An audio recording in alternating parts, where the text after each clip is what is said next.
जय हिंद दोस्तों, कैसे हैं आप लोग। उम्मीद करता हूँ कि अच्छे होंगे। देखिए, आज मैं आपको इस वीडियो ट्यूटोरियल में बताने आया हूँ जे पेपर कोड का है।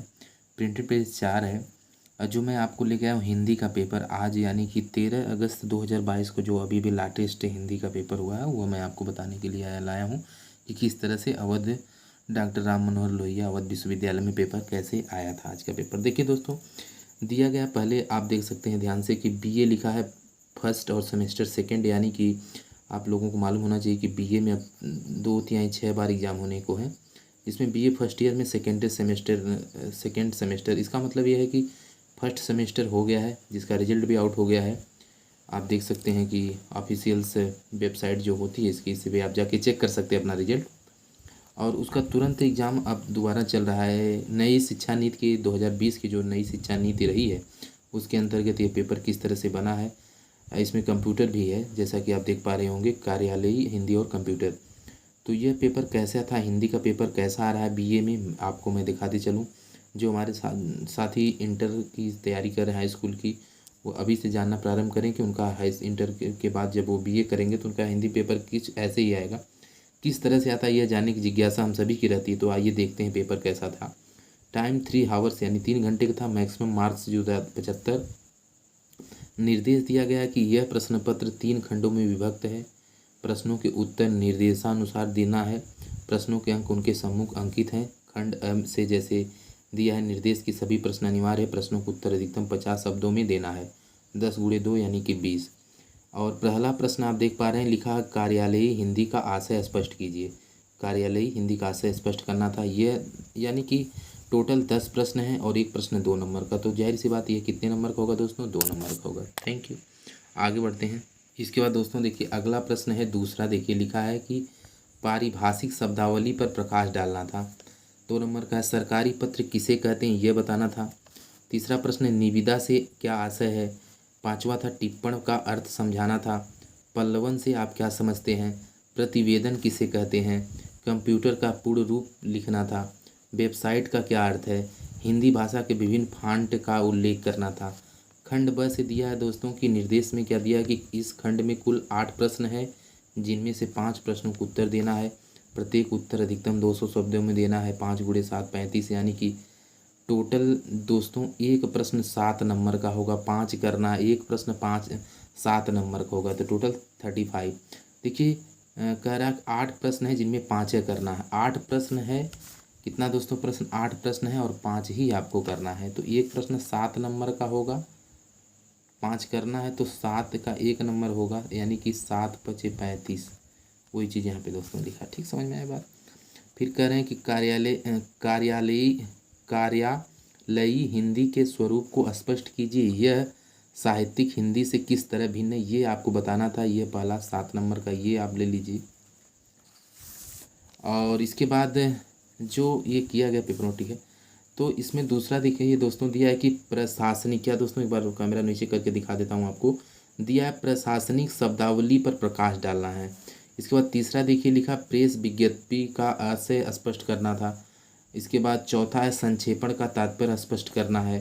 पांचवा दिया है कि पल्लवन के सिद्धांत पर प्रकाश डालते हुए एक उदाहरण भी दीजिए। इसके बाद छठा है कि कंप्यूटर के विकास क्रम को स्पष्ट कीजिए। इसके बाद ईमेल की महत्ता पर प्रकाश डालिए। फिर 8वां है, सोशल मीडिया के सामाजिक प्रभाव को स्पष्ट कीजिए।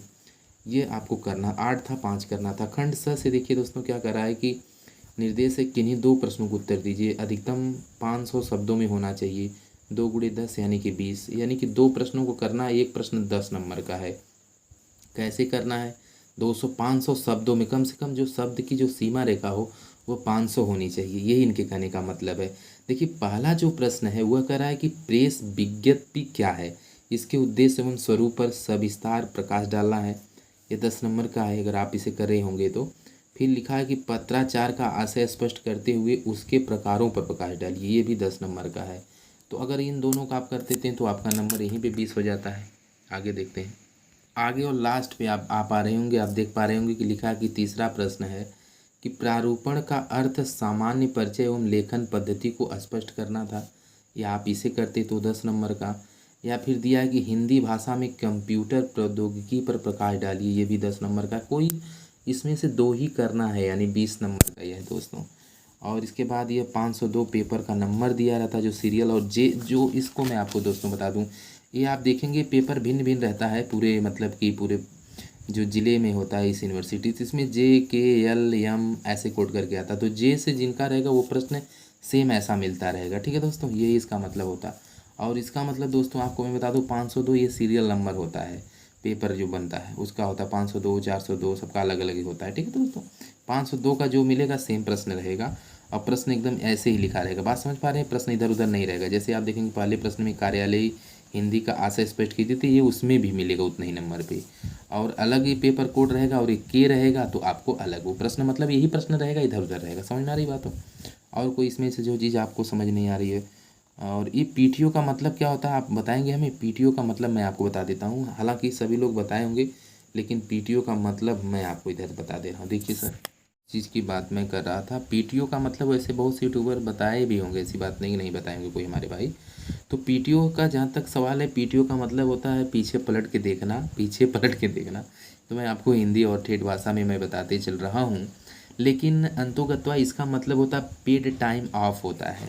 पी से क्या होता है दोस्तों, इसका एक्सटेंड जो होता है, रियल एक्सटेंड जो होता है PTO का, PTO यानी समय निश्चित, समय समाप्त हुई है, इसका हिंदी शुद्ध होता है। PTO का मतलब अगर आप लिखेंगे, P से पेड होता है, PAID पेड, और T से होता है टाइम, कोई जरूरी नहीं T से और भी कुछ होता है, लेकिन इसका मतलब होता है जो पेपर में लिखा होता है, यानी कि यहाँ पे पेपर में दिया गया उस चीज़ की मैं बात कर रहा हूँ। पेड टाइम ऑफ होता है, इसे ऑफ पढ़ते हैं। क्या पढ़ते हैं दोस्तों? ऑफ। एक देखिए होता है, जैसा कि इंग्लिश में बताएं, ये था, ये ऑफ होता है, ये ऑफ होता है। ऑफ माने होता है बंद करना, समझ में आ रही बात? जैसे switch off the light, switch off the fan. और ये ऑफ होता है, क्या होता है दोस्तों? ये ऑफ बोलते हैं। ऑफ माने काकी के होता है, काकी के, मामी मेरा रे वगैरह वगैरह, ठीक है दोस्तों। तो मिलते हैं नेक्स्ट वीडियो में, तब तक के लिए आप अपना ख्याल रखिए। जय हिंद मित्रों।